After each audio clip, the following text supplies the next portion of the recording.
25 winters passed, a secret buried in the frozen silence of Michigan's coldest nights.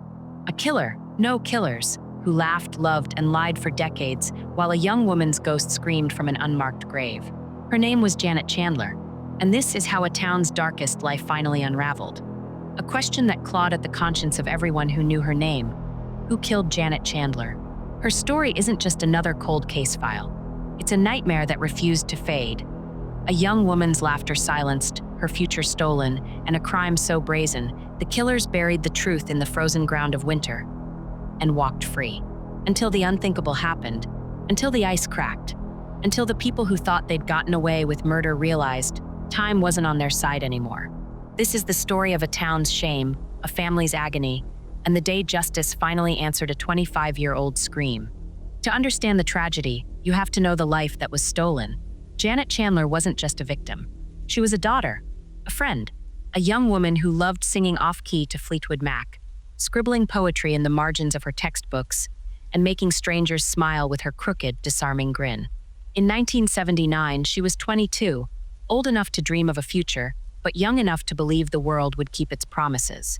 She worked nights at the Blue Mill Inn in Holland, Michigan, a small town where everyone knew everyone, or so they thought.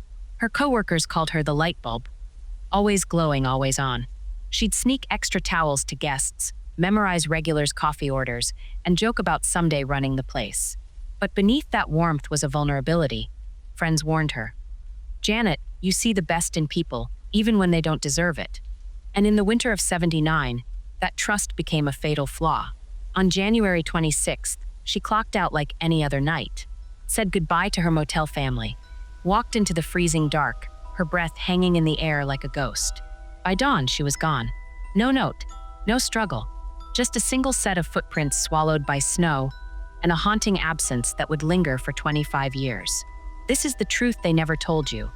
Janet Chandler wasn't just murdered. Her laughter, her secrets, her unfinished dreams, all of it was buried under layers of lies, until the day the world decided to dig. 10:47 p.m., January 31st, 1979. The temperature in Holland, Michigan plunged to 12 degrees, cold enough to freeze tears. But inside a cramped apartment on River Avenue, the air was thick with sweat, beer, and the sharp tang of fear. A party raged. Music blared. Laughter turned to shouts. And somewhere in that chaos, Janet Chandler's voice cut through the noise one last time. "Stop it! Let me go." Witnesses later described a nightmare in fragments. A man she knew, a co-worker, dragging her into a bedroom. Fists pounding walls, glass shattering. Then, a car engine roaring to life outside. By midnight, the apartment fell silent. The guests scattered. And Janet? She was shoved into a vehicle, her screams muffled by the howling wind. 6 hours later, a trucker spotted something off Interstate 196. A tangle of blonde hair against the snow. A blue coat torn and stained. Janet's body, discarded like roadside trash. The coroner ruled it strangulation, but the real cause of death? A conspiracy. Because this wasn't a random act of violence. It was a calculated betrayal. Rumors spread like poison. She was having an affair. She owed someone money. She partied too hard. Lies designed to blame the victim, to protect the guilty. Because in a town this small, everyone knew something. But no one dared say a word. Not yet. The truth? That night wasn't just the end of Janet Chandler. It was the moment Holland, Michigan split in two. The before, where neighbors smiled and doors stayed unlocked. And the after, where every shadow hid a secret and every friend could be a killer. Time doesn't heal all wounds. Sometimes it just buries them deeper. For years, Janet Chandler's case wasn't a mystery, it was a ghost. A specter that haunted the halls of the Holland Police Department, lingering in dusty file cabinets and scribbled notes no one dared to revisit. Detectives chased whispers. Families begged for answers. But with every dead end, the ice around the truth grew thicker. At first, they tried. Oh, they tried. Detectives combed through motel registries, tracked down party guests, and even reenacted Janet's last known movements. But leads crumbled like old paper. A witness claimed to hear screams near the highway, then recanted. A co-worker swore he saw a suspicious stranger lurking near the Blue Mill Inn, only to admit he'd fabricated the story for attention. And then there were the suspects. Men with shaky alibis, tempers, and secrets. But without evidence, without a body, without a motive, the case stalled. By 1985, the file was moved to a back room. Detectives retired. New officers glanced at the faded, missing poster tacked to the bulletin board. Janet's smiling face yellowed under fluorescent lights and shrugged. Cold case, they'd say. Nothing to work with. Meanwhile, her parents, Jim and Virginia, marked every birthday, every Christmas, every January 31st with a quiet agony. They'd call the station, voices cracking. Anything new? Anything at all? The answer was always the same. A sigh, a silence, a click. But the worst part? The killers knew. They stayed in Holland. They got jobs. They raised families. They sat in church pews and barbecued in backyards, all while Janet's photo gathered dust in a box labeled Unsolved. One suspect even became a security guard, a man paid to protect others, hiding a secret that would have shattered his world. Years turned into decades. The Blue Mill Inn was demolished. Witnesses died. Memories faded. Janet's classmates grew old. Her favorite songs became oldies and the world moved on. But her family couldn't. Her mother kept Janet's room exactly as it was, a shrine of half-read books, unsent letters, and a single sweater hanging on the door, still smelling of her perfume. I'd walk in sometimes, her father later said, and swear I heard her laughing. Then I'd remember, and it'd break me all over again. Then in 2003, a spark, a tiny flicker in the dark. A journalism professor at nearby Hope College, Dr. David Schock, stumbled across the case. To his students, it was just a semester project, a chance to practice investigative reporting. But as they dug, they found inconsistencies. Witnesses who'd never been interviewed, evidence that hadn't aged because it had never been tested, names scribbled in margins, circled, then forgotten. The students knocked on doors. They asked questions no one had dared to voice for years. Why did the motel manager quit the day after Janet vanished? Why did 4 coworkers suddenly leave town? Who lied about their whereabouts that night? Slowly, fear began to crack. A former friend of the killers, tormented by guilt, finally spoke. They bragged about it, said they'd never get caught. But the real breakthrough came from science. In 2004, DNA technology had evolved. Evidence preserved for decades, strands of hair, fabric stained with sweat, was re-examined. And it matched. Not to strangers, but to men Janet had known. Men she'd trusted. Men who'd smiled at her funeral. The ice was melting. Subpoenas were issued. Grand juries convened. And in 2005, 26 years after Janet's murder, 4 arrests were made.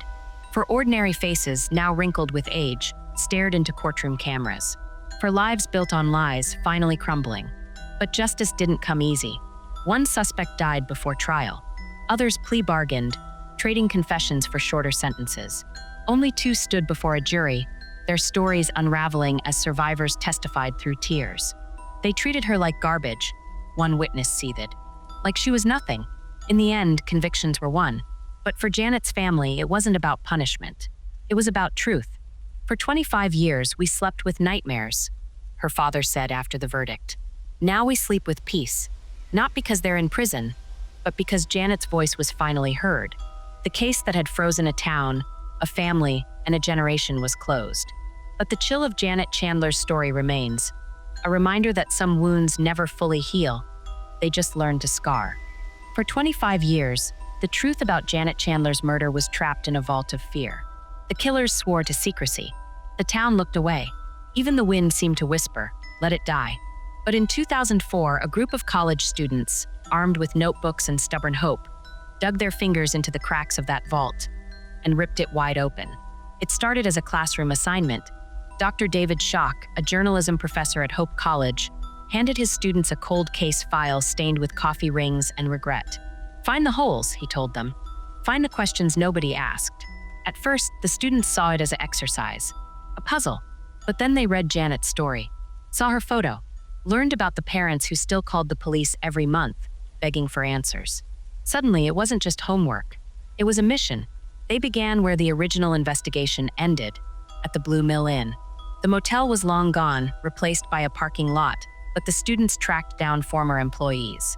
One name kept surfacing, Robert Lynch, a security guard who'd worked with Janet, a man who'd quit his job abruptly after her death, a man who, according to whispers, partied too hard and had a temper.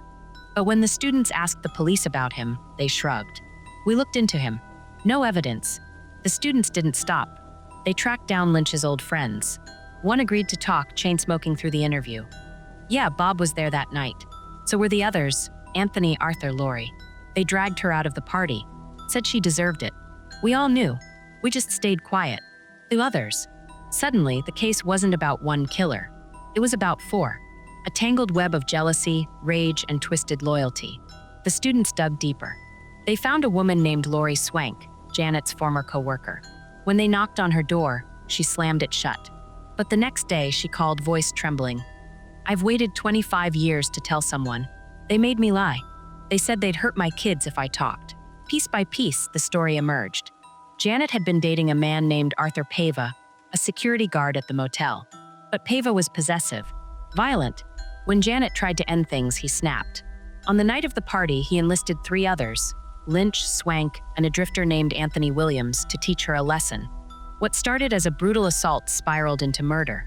But the students needed proof. Hard proof. That's when they stumbled on a box of forgotten evidence. In 1979, detectives had collected hairs from Janet's coat and scrapings from under her nails. But DNA testing didn't exist back then. The samples sat in storage, untouched, labeled inconclusive. In 2004, everything changed. The students convinced the police to send the evidence to a private lab. For weeks, nothing. Then a call. We've got a match. For profiles. All male. The names? Robert Lynch, Arthur Pava, Anthony Williams, and a fourth man, James Cleophas, a friend of Pava's who'd bragged about the murder for years. But there was a problem. The statute of limitations on kidnapping had expired. Without a murder charge, they'd walk free. The students refused to give up. They combed through old laws and found a loophole. Michigan had no time limit on conspiracy to commit murder. In 2005, the arrests began. Lynch, now a grandfather, was pulled over during a fishing trip. Pava, working as a trucker, dropped his coffee when agents surrounded him at a diner. Williams, homeless and addicted, confessed in a holding cell. I didn't want to do it. They made me. Cleophas died before trial, taking some secrets to his grave. The trials were a circus of denial. Lynch claimed he blacked out. Pava blamed Janet.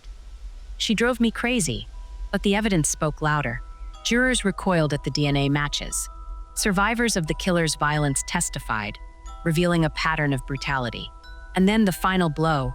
Lori Swank, now terminally ill, took the stand. They laughed while they did it, she said, staring at Pava. You laughed, and then you made us lie. In the end, all three were convicted. Pava got life. Lynch, 25 years. Williams, a plea deal. But Janet's father, Jim, said it best outside the courthouse. This was never about revenge. It was about making sure the world knows who Janet really was. Not a victim, but a light they couldn't snuff out. The students? They became journalists, lawyers, advocates. One later admitted, Janet changed us. She taught us that silence is just another kind of violence. And the DNA that cracked the case? It's now taught in forensic textbooks, a lesson in how truth, no matter how buried, always finds a way to breathe. They sat beside her at work, shared coffee breaks, joked about overtime. To Janet Chandler, they were friends, co-workers she trusted to watch her back. But on January 31st, 1979, those same hands became weapons. Because Janet's killers weren't lurking in alleys or hiding in shadows. They were the ones who clocked in next to her, laughed at her jokes, and then plotted her murder. Let me repeat that Janet Chandler was killed by people she knew. People who smiled at her parents. People who attended her memorial. People who spent 25 years pretending to grieve while burying their guilt under layers of normalcy. This isn't just a crime. It's a betrayal that redefines evil. Start with Arthur Pava, a security guard at the Blue Mill Inn. Charismatic. Charming. The kind of guy who'd buy rounds at the bar and remember your kid's birthday. He dated Janet briefly, but when she tried to end things, his charm curdled into obsession. If I can't have her, he allegedly told friends, nobody will. Then there was Robert Lynch, Pava's best friend, a former Marine with a short fuse and a love for whiskey. Co-workers called him Lynchy, a nickname that masked his cruelty. The night of the murder, witnesses say he bragged about shutting Janet up for good. Anthony Williams, a drifter who washed dishes at the motel, was the wild card. Desperate for cash and approval, he became Pava's puppet. I just did what they told me, he later confessed. I didn't think they'd really, you know. And finally, Lori Swank, the only woman in the group. Janet's co-worker and supposed friend. Jealous of Janet's popularity, Swank allegedly egged the men on, later admitting, "I wanted her to suffer like she made me suffer." These weren't master criminals. They were ordinary people, neighbors, parents, churchgoers, who made a choice. A choice to trap Janet in a car, drive her to a remote stretch of highway, and strangle her while she begged for her life. A choice to return to work the next day, shrug at her empty desk, and say, "Guess she quit." For 25 years, they lived double lives. Pava married, raised 2 daughters, and coached Little League. Lynch became a security guard at a school. Williams drifted, drowning his guilt in drugs. Swank worked at a nursing home, tending to the elderly. All while Janet's parents, Jim and Virginia, hung Christmas stockings for a daughter who'd never come home. The arrests in 2005 ripped off their masks. Pava was pulled over during a traffic stop, his hands shaking so badly he couldn't hand over his license. Lynch, now a grandfather, collapsed on his lawn sobbing, "I didn't mean to," as cops cuffed him. Williams, found in a homeless shelter, muttered, "Took you long enough." Swank, terminally ill, confessed on her deathbed, "I'm glad I lived long enough to burn them all." But the real horror unfolded in court. Janet's family sat just feet away as Pava smirked through testimonies. Lynch claimed he blacked out from drinking. Williams pointed fingers, yelling, "They made me do it." But the evidence was merciless. DNA from Janet's nails matched Pava's. Fibers from Lynch's jacket clung to her clothes. Witness after witness, some former friends of the killers, took the stand, revealing a pattern of violence. One woman testified. Arthur bragged about it at a bar, said Janet deserved worse. The most damning moment? A letter Lori Swank wrote to her sister in 1982, discovered in an attic box. "I hear her screaming every night. They killed her and I helped. God forgive me." In the end, Pava received life without parole. Lynch died in prison 2 years into his 25-year sentence. Williams, after striking a plea deal, vanished into obscurity. But for Janet's family, the verdicts weren't about punishment. They were about truth. Her mother, Virginia, faced Pava in court during his sentencing. Her voice didn't shake. "You took my daughter's future, but you'll never take her name. Janet Chandler will outlive you. Her story will outlive all of you." And she was right. Today, the Blue Millins parking lot has a plaque with Janet's name. Law schools study her case as a blueprint for cracking cold conspiracies.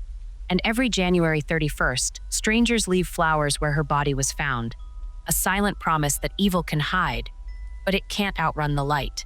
The killers thought they'd buried Janet Chandler twice, first in the snow, then in silence. They were wrong, because when a community stops whispering and starts screaming, the dead can finally rest. Janet Chandler's murder didn't just destroy a family, it cracked open the soul of American justice. Before her case, cold meant closed. Detectives shrugged. Families grieved in silence. But Janet's story forced the system to ask, what if we refused to forget? What if Unsolved wasn't an ending, but a challenge? Her case became a blueprint, a rallying cry. Because when those 4 arrests were made in 2005, it proved something radical. Time doesn't erase guilt. It amplifies it.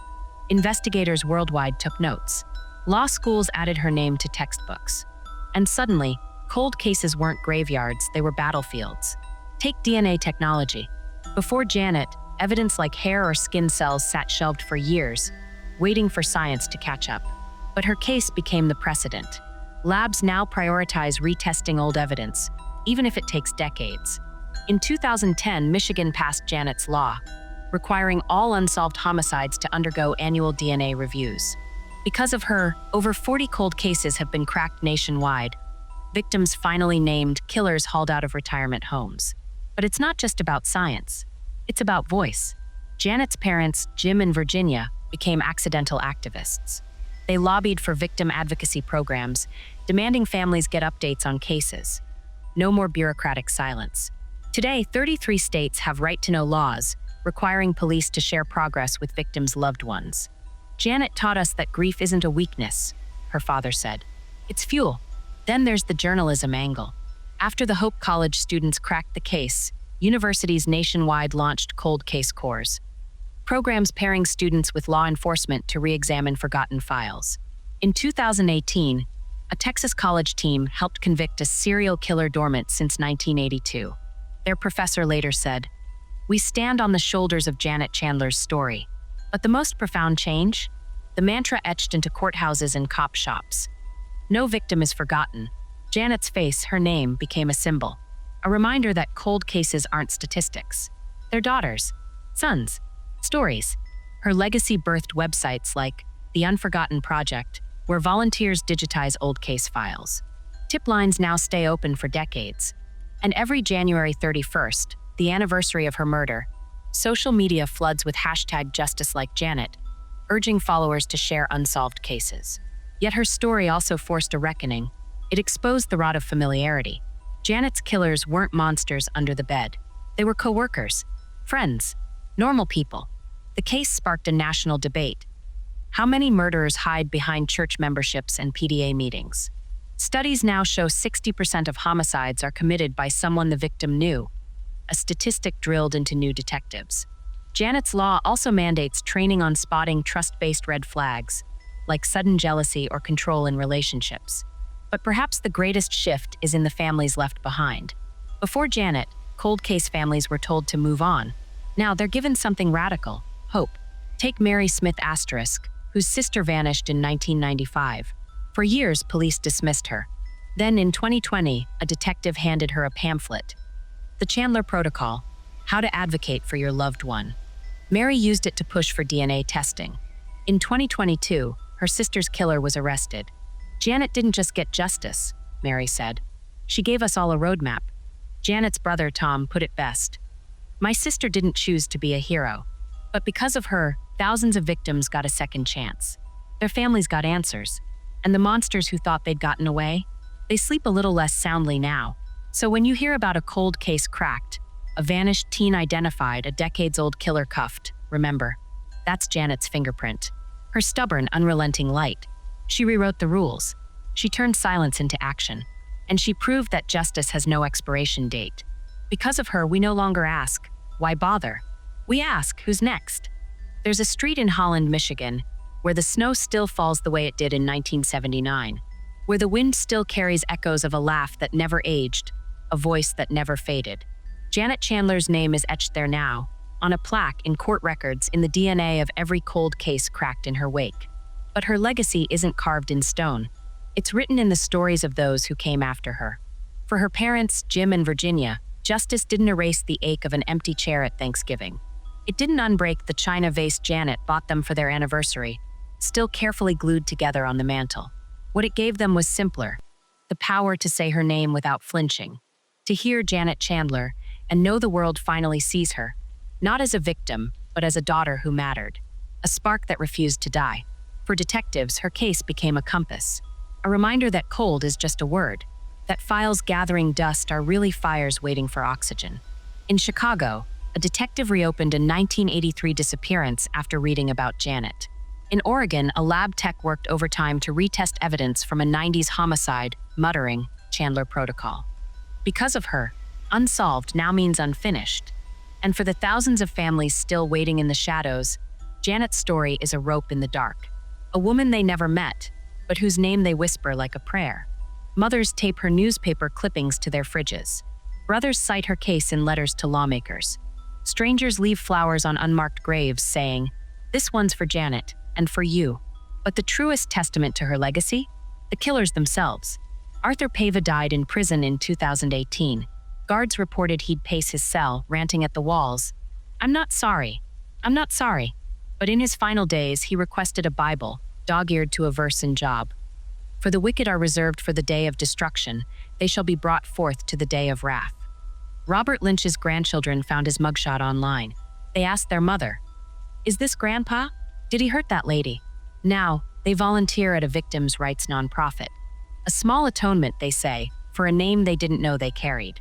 And Janet? She's in the textbooks now, the documentaries, the training seminars. But she's also in the quiet moments, the detective sipping coffee at 2 a.m., squinting at a faded fingerprint. The student scrolling through missing persons databases instead of Instagram. The old woman who finally whispers to her priest, I saw something back in '87.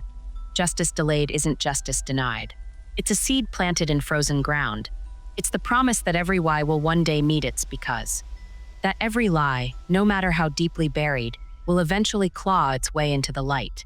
So if you take anything from Janet Chandler's story, let it be this. Evil thrives in silence. But so does hope. The next time you pass a missing poster on a bulletin board, or hear a cold case mentioned in passing, or wonder if speaking up about an old secret even matters, remember the name Janet Chandler, and then say hers out loud.